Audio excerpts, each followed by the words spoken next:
Area of triangle कि जैसे आपके पास कोई ट्रायंगल है जिसके तीनों वर्टेक्स के कोऑर्डिनेट्स आपको दिए हुए हैं, तब इस ट्रायंगल का एरिया कितना हो जाता है 1/2 सीक्वेंस में लेते जाएंगे। जैसे यहाँ पे x1 y2 minus x2 y1, फिर x2 y3 minus x3 y2, फिर x3 y1 minus x1 y3। या फिर हम इसको डिटरमिनेंट फॉर्म में लिख सकते हैं। जैसे पहले सबसे आप x वाले कोऑर्डिनेट लिख दीजिए तीनों के, फिर y वाले कोऑर्डिनेट लिख दीजिए तीनों के, और लास्ट में 1 1 1।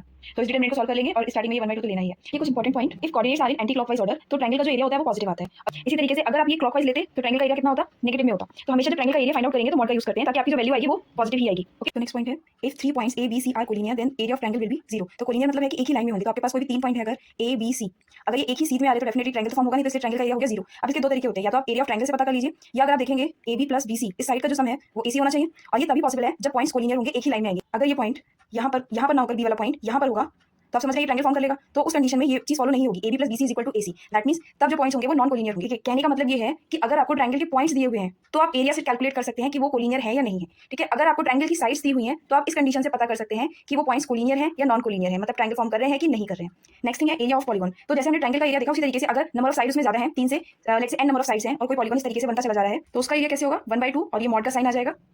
और यहाँ पर बिल्कुल वैसे ही सीक्वेंस फॉलो करते जाना है जैसे ट्रायंगल का एरिया में, बस n की प्लेस पर जितनी नंबर ऑफ साइड दी हुई है आपको वो पुट कर देंगे और इस फॉर्मूले के अकॉर्डिंग एरिया ऑफ पॉलीगॉन आप कैलकुलेट कर सकते हैं। तो एक क्वेश्चन सॉल्व करते हैं। तो ए और बी के कोऑर्डिनेट्स दिए हुए हैं एंड एक पॉइंट पी है कुछ इस तरीके से कि पी ए डिस्टेंस जो है वो पी बी के बराबर है और ट्रायंगल पी ए बी का एरिया आपको 10 स्क्वायर यूनिट दिया है। तब आपको इस पॉइंट पी के कोऑर्डिनेट्स कैलकुलेट करने हैं। तो सबसे पहले हम एक ट्रायंगल कंसीडर करते हैं, वो ट्रायंगल हो जाएगा पी ए बी। पी के कोऑर्डिनेट हमें कैलकुलेट करने तो हम मान लेते हैं कि वो कोऑर्डिनेट x, y है। तो अब यहाँ पर आपको क्या कंडीशन दी गई है कि पी ए जो डिस्टेंस है वो पी बी के बराबर है। तो यहाँ पर हम डिस्टेंस फॉर्मूला पुट कर सकते हैं। तो पी ए डिस्टेंस जब निकालेंगे यहाँ से तो कितनी आ जाएगी x माइनस 3 का whole square plus y minus 4 का होल स्क्वायर।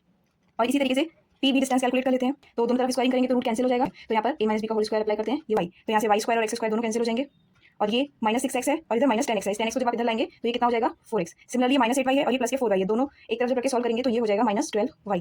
और ये 4 से पूरी इक्वेशन डिविजिबल हो रही है तो हम इसको सॉल्व करके लिख सकते हैं x minus 3y is equal to 1। ये आ गया हमारे पास इक्वेशन नंबर 1। अब देखिए यहाँ पर आपको दूसरी चीज क्या दी हुई है, ट्रायंगल पीएबी का एरिया जो दिया है वो 10 स्क्वायर यूनिट दिया है। तो यहाँ पर ट्रायंगल का एरिया पुट करते हैं, इसको डिटरमिनेंट फॉर्म में रखेंगे तो ज्यादा आसान पड़ेगा। तो हम ये करते हैं 1/2 सबसे पहले तीनों पॉइंट्स के x कोऑर्डिनेट, ठीक है। अब यहाँ पर y कोऑर्डिनेट आ जाएंगे यानी कि y 4 माइनस 2 और यहाँ पर आ जाएगा 1 1 1 इज इक्वल टू में 10। तो यहाँ से इसको थोड़ा सॉल्व करते हैं। यहाँ पर देखिए x और ये आ गया आपका क्रॉस मल्टीप्लाई करके 4 plus 2 minus y 3 minus 5 and plus -6 -20। इसको थोड़ा सिंप्लीफाई करते हैं यानी कि 6x plus 2y is equal to 46 और ये पूरी 2 से डिविजिबल हो रही है इक्वेशन, तो ये हो जाएगा आपके पास 3x plus y is equal to 23। तो आपके पास दो इक्वेशन आ चुकी है, तो हम इन दोनों को सॉल्व कर लेते हैं। तो अब देखिए दोनों में इक्वेशन में या तो x वाली टर्म को सेम बनाना है या y वाली टर्म को सेम बनाना है। तो एक काम करते हैं, यहाँ पर इस फर्स्ट वाली इक्वेशन में 3 से मल्टीप्लाई कर देते हैं। तो ये इक्वेशन कितनी हो जाएगी 3x minus 9y is equal to 3 और ये आगे आपकी इक्वेशन नंबर 3। तो सेकंड और थर्ड इन दोनों को सॉल्व कर लेते हैं।